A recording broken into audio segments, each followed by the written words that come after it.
Baik, Assalamualaikum murid-murid dan selamat sejahtera. Hari ini cikgu nak bincangkan tajuk berkaitan dengan sebutan dan intonasi. Kita terus tengok pada sebutan dahulu. Okey, bila kita sebut sebutan tu apa sebenarnya?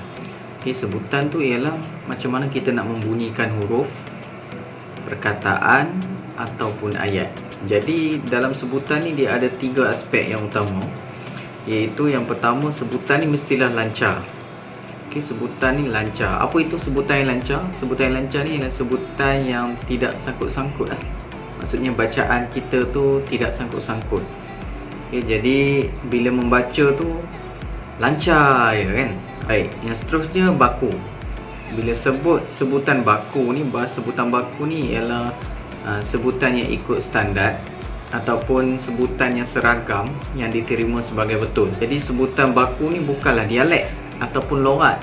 Jadi sebutan baku ni diterima oleh semua orang yang belajar bahasa Melayu di Malaysia. Jadi kita kena faham sebutan baku ni, dia senang cakap, dia ni bunyi seperti dieja.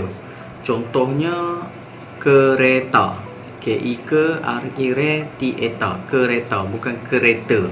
Ataupun saya, S-A-Y-A, saya, bukan saya. Ataupun kita, yang orang selalu sebut kita. Okay, jadi sebutan baku dia mesti bunyi seperti dieja. Dan yang seterusnya jelas. Okay, jelas.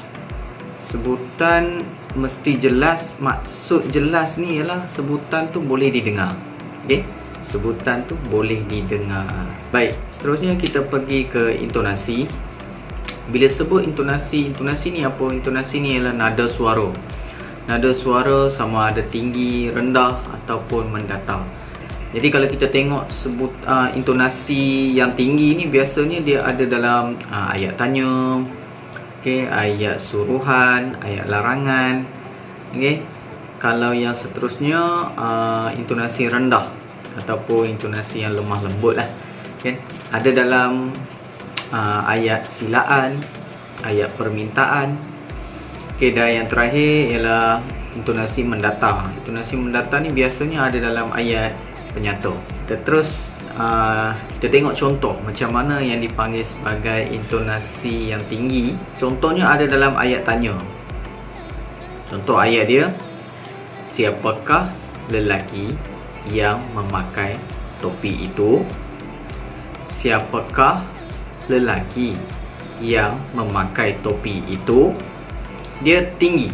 Dia tak boleh tanya dengan mendatar ataupun rendah. Seterusnya ayat suruhan. Ayat suruhan pun sama.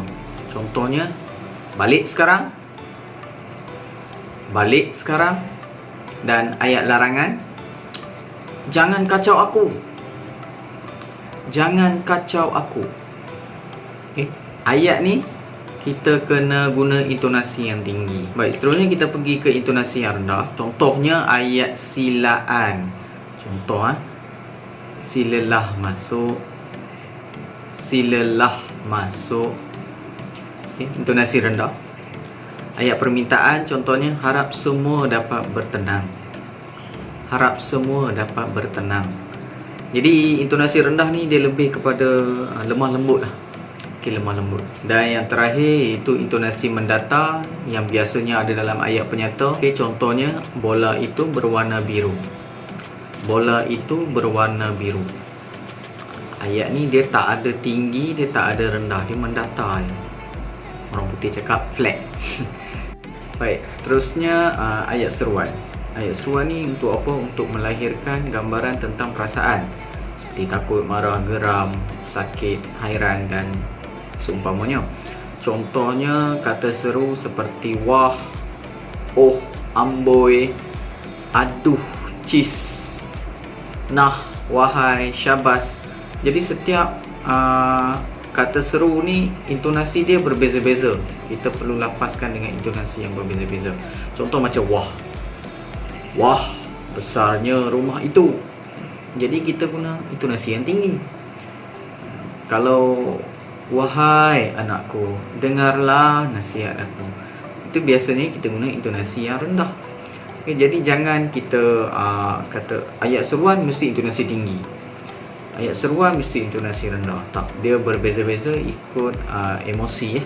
Emosi yang ada pada ayat itu yang kita perlu ikut kata seru tu. Kan? Dia ada emosi dia. Sama ada marah, geram, sakit dan sebagainya. Baik, seterusnya kita nak tengok tingkat nada dalam intonasi yang boleh kita tandai dengan angka. Ada 4 angka, iaitu nombor 1 nada yang paling rendah, nombor 2 nada permulaan dalam ujaran, nombor 3 nada tekanan dalam ujaran, dan yang keempat nada yang paling tinggi ya. Jadi kita ambil contoh ayat tanya. Jadi ada pola intonasi ayat tanya dalam bahasa Melayu ialah 2-4-3-4. Apa itu 2-4-3-4? Kita tengok kita tengok contoh di sebelah. Okey, dengan nada yang ketiga tu yang terletak pada suku kata terakhir dan naik kembali ke nada keempat sebagai penutup. Kita ambil contoh satu ayat tanya, iaitu pegawai itu pengurus. Pegawai itu pengurus. Pegawai kita mulakan dengan nada permulaan, iaitu yang kedua. Pegawai itu kita guna nada yang keempat, iaitu nada yang paling tinggi. Pengurus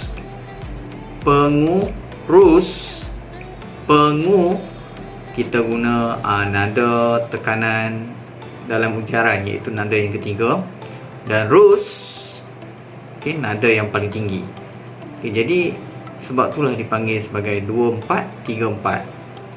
Pegawai 2, itu 4, 3, dan itu tingkat yang paling tinggi, itu 4. Jadi ini sebagai contoh ataupun panduan supaya murid-murid dapat aplikasikan macam mana cara nak menggunakan sebutan yang betul dan intonasi yang sesuai dalam membaca ayat, membaca petikan karangan dan sebagainya. Jadi kita perlu belajar cara untuk membaca dengan sebutan dan intonasi yang betul supaya kita dapat mempelajari bahasa Melayu dengan lebih baik dan dapat membaca dengan lebih cemerlang. Jadi itu saja untuk hari ini. Sekian, terima kasih.